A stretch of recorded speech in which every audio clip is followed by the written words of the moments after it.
Clemantine Wamariya. It's an amazing story. If you made a dozen movies out of this, nobody would believe them. A 6-year-old running from a murderous gang. She and her sister had left their family. The conflict started, and then next thing you know, we had to flee. All alone and far from help. There was always this fear that somebody was out to get me. It's been called the most dangerous place on earth to be a woman. No child deserves this. I heard laughter and then screaming. To other people, they call it genocide. I remember thinking about my mother. 800,000 people were killed in 100 days. She and her sister believed that the entire family had been killed. You were desperate to find your parents. It's like looking for a needle in a haystack. For 12 years we had been apart. Absolutely extraordinary. Ending up so far away from home. We had no idea if they were alive. This is a story of twists and turns, and above all else, one woman's search for the truth. So when was the last time you saw them? Every time we heard an explosion, Pudi said, "That's thunder."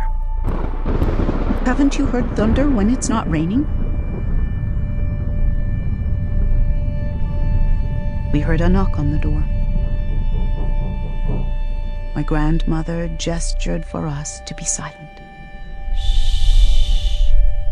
She brought my sister Claire and I close to her and held us tight. And then, in a quiet, calming voice, she said, A long time ago, not too far away from here, there was a child. She was as beautiful as all the girls in the land. However, there was something very, very special about her. Her smile. So, the mother grew a little bit selfish, a little bit scared. So every day, she locked up, scared that her neighbors might find a secret about how special this girl was. And the girl grew up to hear only the world from the other side of the gate. But then one day, the mother forgot to lock the doors. And guess what the girl did? She snuck out. Oh, when she stepped outside, it was beautiful. She had never seen that many hills.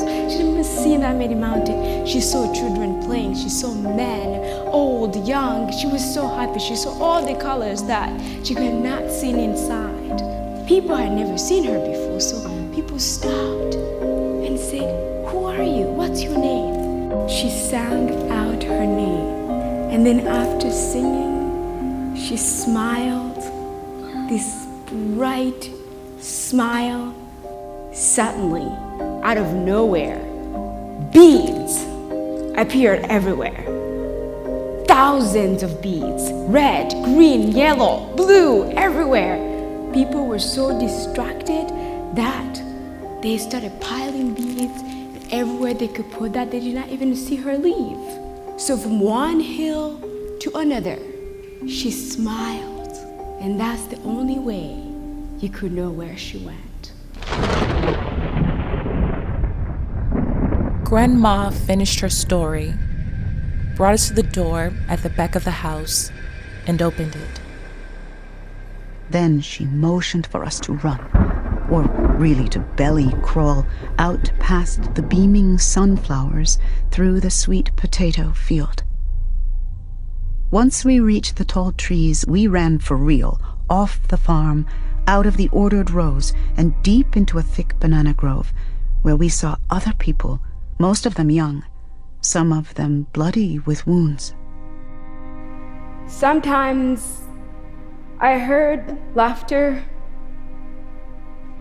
and then screaming and crying and then noise that I had never heard. I saw people who were not breathing. I thought they were asleep. I still didn't understand what death was or what killing in itself.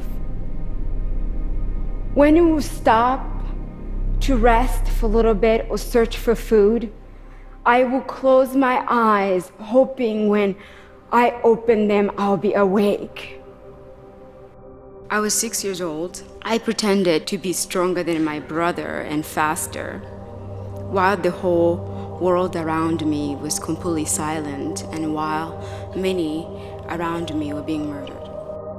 What I truly remember is all the noise that I couldn't make sense of. It's just noise to me, but to other people, of course, there's that word, they call it genocide. Claire and I had to leave everything behind that we knew and we fled to a country called Burundi. And for the first time, I did not have shoes, I did not have clothes, and for the first time, I worried about food because we did not have food. I spent all day, every day, sitting in the shade near the gate, watching with ambition, if not hope. I wanted my parents to walk in. Claire was terrified to ask about our parents. So many people were murdered. How could you ask if your family was alive? We were sitting on our luggage and this market was just insane. And among that chaos, I felt so lost because no one was able to stop and look at me. And that day, I think I remember that's when I was ashamed to just being a young girl trapped. And my sister had gone off again to find a place that we could sleep. And this woman came and brought bananas and water.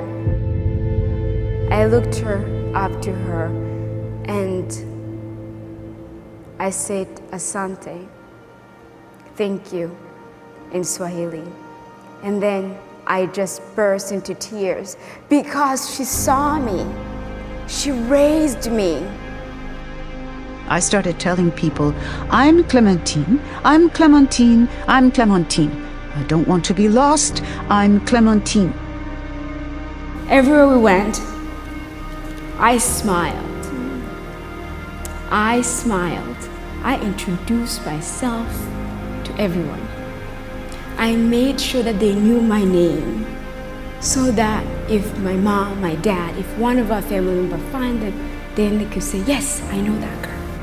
In fact, I found myself spreading beads in other ways. I started writing my name on everything. Literally on everything.